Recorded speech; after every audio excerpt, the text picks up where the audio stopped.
Delhi liquor కేసులో అరెస్టైన MLC కవితతో భేటీ అయ్యేందుకు మాజీ మంత్రి కేటీఆర్, కవిత భర్త అనిల్, లాయర్ మోహిత్ రావులు హస్తిన చేరుకున్నారు. సిబిఐ ఆఫీసులో గంటసేపు కవితతో సమావేశం కానున్నారు. గంటసేపు కుటుంబ సభ్యులతో మాట్లాడేందుకు కవితకు కోర్టు అనుమతి ఇవ్వడంతో వారు సిబిఐ ఆఫీసుకు వచ్చారు.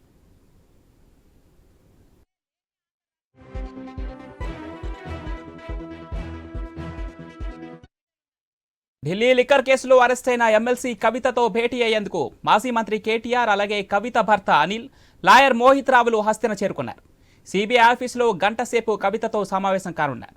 గంటసేపు కుటుంబ సభ్యులతో మాట్లాడేందుకు కవితకు కోర్టు అనుమతి ఇవ్వడంతో వారు సిబిఐ ఆఫీసుకు చేరుకున్నారు. ఇక ఇదే అంశానికి సంబంధించిన మరింత సమాచారం మా ఢిల్లీ ప్రతినిధి రామకృష్ణ ఫోన్ లైన్లో అందిస్తారు. రామకృష్ణ. సిబిఐ కార్యాలయంలో కవితను ఇంటర్గేట్ చేస్తున్నారు. ఉదయం 10 గంటల నుంచి కూడా సాయంత్రం వరకు కూడా 8 మంది అధికారులు ఆమెకు ప్రశ్నల మీద ప్రశ్నలు వేస్తూ అనేక అంశాలను ఆమె నుంచి రాబట్టేందుకు ప్రయత్నం చేస్తున్నారు. ఇందులో భాగంగా ఉదయం 10 గంటల నుంచి 5 గంటల వరకు మధ్యలో లంచ్ బ్రేక్ ఇచ్చారు. ఆమె ఇంటర్గేషన్ జరుగుతుంది. కొద్దిసేపటి క్రితం 5 గంటలకి ఇంటర్గేషన్ ముగిసింది. ఇంటర్గేషన్ ముగిసిన తర్వాత 6 నుంచి 7 వరకు ఫ్యామిలీ మెంబర్స్ ని కలవడానికి అవకాశం ఇచ్చారు. మరి ఈ నేపథ్యంలో కవిత భర్త అనిల్ కుమార్, ఇక కవిత సోదరుడు కేటీఆర్, కవిత అడ్వకేట్ మోహిత్ రావు కూడా ముగ్గురు కూడా సిబిఐ కార్యాలయానికి వచ్చారు. కవితతో సంభాషిస్తున్నారు. దాదాపుగా ఇంక 1 అవర్ పాటు అక్కడ వీళ్ళు ఉండే అవకాశం ఉంది. లోపలికి వెళ్ళారు. లోపల ఒక ప్రత్యేకమైన గదిలో ఒక మీటింగ్ హాల్లో వీళ్ళు కలుస్తారు. అక్కడ సిబిఐ అధికారులు ఎవరు కూడా ఉండడానికి వీల్లేదు. ఎందుకంటే కోర్టు ఆర్డర్స్ లో క్లియర్ గా పేర్కొంది ఫ్యామిలీ మెంబర్స్ తో మాట్లాడుకునేటప్పుడు అధికారులు ఎవరు కూడా ఉండొద్దు అని చెప్పి ఇక ఆ వెసులుబాటు ఇచ్చారు. దాంతో పాటు ఇంటరాగేషన్ లో కూడా సిబిఐ అధికారులు ఇంటరాగేట్ చేసినప్పుడు వీడియో రికార్డింగ్ ఉండాలి, అలాగే మహిళా కానిస్టేబుల్ ఉండాలి, డాక్టర్స్ కూడా ఉండాలి.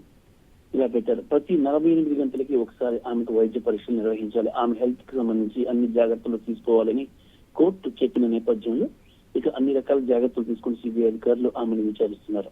అయితే ఇప్పుడు ప్రస్తుతానికి ఈ కుటుంబ సభ్యులతోనూ అడ్వకేట్స్ తోనూ కవిత చర్చిస్తున్నారు.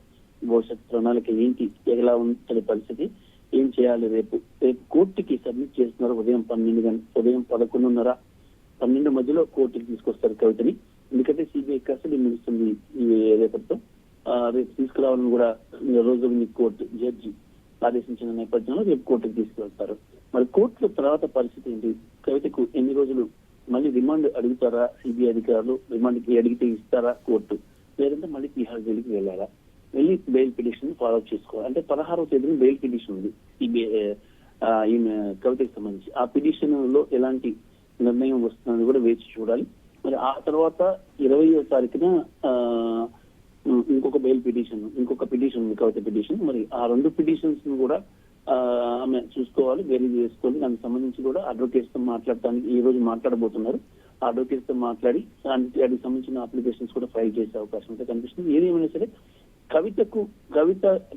కవితను రేపు కోర్టుకు తీసుకొచ్చిన తర్వాత ఆమెకు ఎలాంటి రిలీఫ్ ఇస్తుంది, కోర్టు రిలీఫ్ ఇస్తుందా ఇవ్వదా, సిబిఐ చాలా స్ట్రాంగ్ గా వాదనలు వినిపిస్తుంది. అనేక రకంగా అంటే కవిత సంబంధించిన అన్ని ఆధారాలు మా దగ్గర ఉన్నాయి, ఆమె లిక్కర్ స్కామ్ లో కీ రోల్ ప్లే చేస్తున్నానని చెప్పేసి కూడా సిబిఐ వాదించింది. మరి రేపు ఎలాంటి వాదనలు సిబిఐ వినిపిస్తుంది, ఎందుకంటే 2 రోజులు విచారించారు కాబట్టి ఇంకా చాలా విషయాలు కవిత తీసుకోవచ్చు.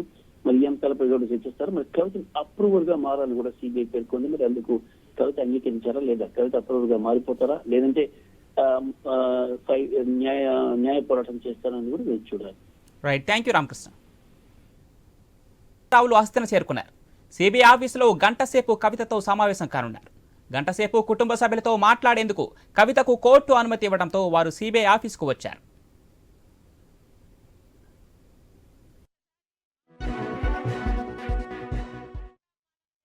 ఢిల్లీ లిక్కర్ కేసులో అరెస్టైన ఎమ్మెల్సీ కవితతో భేటీ అయ్యేందుకు మాజీ మంత్రి కేటీఆర్, కవిత భర్త అనిల్, లాయర్ మోహిత్ రావులు హస్తిన చేరుకున్నారు. సిబిఐ ఆఫీసులో గంటసేపు కవితతో సమావేశం కానున్నారు.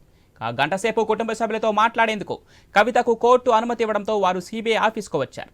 ఇక ఇదే అంశానికి సంబంధించిన మరింత సమాచారం మా బ్యూరో చీఫ్ రాజు ఫోన్ లైన్ అందిస్తారు. రాజు. ఎమ్మెల్సీ కవితకు సంబంధించినటువంటి ములాఖాతు విషయం కొద్దిసేపటి క్రితమే ప్రారంభమైంది. ఆమె భర్త అనిల్ తో పాటు భర్త సోదరుడు కేటీఆర్ ఇద్దరు కూడా ఆమెను తిహార్ జైల్లో కలవడానికి కొద్దిసేపటి క్రితమే కోర్టు అనుమతి ఇవ్వడం జరిగింది. ములాఖాతు విషయంలో దాదాపు గంట సేపు ముందుగా 2 నిమిషాల కంటే ఎక్కువ కూడా అని చెప్పేసి అనుకున్నటువంటి వాళ్ళు తర్వాత లాయర్ మోహిత్ రావులు వాళ్ళంతా కూడా కలిసి ఇక్కడ సిబిఐ కోర్టులో అప్పీల్ చేసుకోవడం జరిగింది. అప్పీల్ చేస్తున్న నేపథ్యంలో ముగ్గురు కలిసి మాట్లాడేందుకు అనుమతి ఇవ్వడం జరిగింది. దాదాపు గంట సేపు కుటుంబ సభ్యులతో మాట్లాడేందుకు కవితకు కోర్టు అనుమతి ఇవ్వడం జరిగింది. ఆ అనుమతి ఇచ్చిన నేపథ్యంలో ఇప్పటికే వాళ్ళంతా కూడా సిబిఐ ఆఫీస్ కి చేరుకోవడం జరిగింది ముగ్గురు కూడా. సో ఈ ముగ్గురు కలిసి కూడా ప్రస్తుతం ఇప్పుడు జరుగుతున్న విచారణ నేపథ్యంలో కవితను ఏ అంశాలకు ప్రశ్నిస్తా ఉన్నారు, ఏ అంశాల్లో ఆమెకి కేసు అనివార్యమైన పరిస్థితి ఏర్పడబోతా ఉంది, మనం ఎదుర్కోవాల్సినటువంటి విషయాలు ఏంటి, లీగల్ గా ఫైట్ చేయాలంటే వాళ్ళు చెప్తున్నటువంటి ఆరోపణలు ఏంటి అనే అంశాలపైన క్లారిటీ తీసుకోవడంతో పాటు ఆమె ఆరోగ్య పరిస్థితిని కూడా అడిగి తెలుసుకోవాల్సినటువంటి బాధ్యత అనిల్ అది కేటీఆర్ కూడా ఉంది కాబట్టి ఆ విషయాలు కూడా చర్చించబోతా ఉన్నారు. తర్వాత కోర్టు ఇచ్చినటువంటి న్యాయమూర్తి ఇచ్చినటువంటి తీర్పు అనుసారంగా ఆమెకు కావాల్సినటువంటి సౌకర్యాలు ఏర్పడుతున్నాయా లేవా అనే అంశాలు కూడా అక్కడ చర్చించబోతా ఉన్నారు. ముఖ్యంగా కేసుకు సంబంధించి తన బెయిల్ ఇవ్వాలని చెప్పేసి తన కొడుకులకి ఎగ్జామ్స్ ఉన్నాయి, ఎగ్జామ్స్ సంబంధించినటువంటి అంశాల్లో పిల్లలకి తను దగ్గరగా ఉండాల్సినటువంటి బాధ్యత నాది కాబట్టి అనుమతి ఇవ్వాలని చెప్పేసి కూడా కోర్టును అడగడం జరిగింది. దీంతో కూడా రిజెక్ట్ అయింది. కాబట్టి మళ్ళీ ఏ కారణం చేత బెయిల్ తీసుకోవాల్సిన అవసరం ఉంది, ఇప్పటికి ఎన్ని రోజులు అవుతా ఉంది, ఇంకా ఎన్ని రోజులు ఈ కేసు పొడిగించే అవకాశం ఉంటుందనే అంశం పైన ఇది కేవలం రాజకీయపరమైన కుట్ర అని చెప్పి తాను కూడా ఒక లేఖ రాసినటువంటి నేపథ్యంలో ఆ లేఖకు సంబంధించిన అంశాలపై కూడా ముగ్గురు మధ్య చర్చ జరుగుతూ ఉంది. మరోవైపు ఇప్పటివరకు సిబిఐ ఈడీ అధికారుల విచారణ పూర్తయిన తర్వాత సిబిఐ కూడా అక్కడనే అరెస్ట్ చేసే అనుకుంటుంది కాబట్టి ఆ సిబిఐ కూడా ఏం చెప్తా ఉంది, సిబిఐకి గతంలో మనం రాసిన లేఖకు స్పందన ఏముంది అనేటువంటి అంశాలపైన కూడా చర్చ జరుగుతుంది. అయితే రాజు, ఎన్ఫోర్స్మెంట్ డైరెక్టరేట్ కవితను విచారించిన సమయంలో కవిత కుటుంబ సభ్యులంటే ఆమె మేనలుడు కావచ్చు, తన ఆడపడుచు కావచ్చు, కొంతమంది పేర్లను అయితే ప్రస్తావించింది. ఇప్పుడు సిబిఐ విచారణలో కూడా వాళ్ళ పేర్లు ఏమైనా వెలుగులోకి వచ్చే అవకాశం ఉందా? సిబిఐ వాళ్ళపైన ఏమైనా ఆరోపణలు మోపే అవకాశం ఏమైనా ఉందా?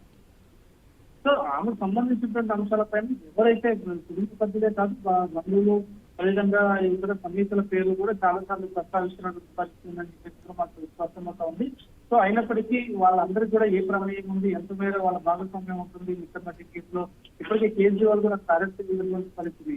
సో కేజ్రీవాల్, మనీష్ సిసోడియా, అదేవిధంగా ఇప్పుడు కవిత వీళ్ళందరూ కూడా మేజర్ క్లయింట్స్ కూడా ఆరోపణలు ఎదుర్కొన్న వాళ్ళందరూ అరెస్ట్ చేయాల్సి కాబట్టి వాళ్ళని దృష్టిలో పెట్టుకొని అసలు కవితతో చుట్టుపక్కల ఉండేటువంటి పిఏలు అదేవిధంగా పిఎస్, పిఆర్ఓలు అందరినీ కూడా వాళ్ళు విచారణ చేస్తా ఉన్నారు. కాబట్టి కుటుంబ సభ్యులకు ఒక్కరికే కాదు ఇతర సన్నిహితులందరినీ కూడా విచారణ తీసుకునే అవకాశం అయితే కనిపిస్తూ ఉంటుంది. Right, thank you Raju.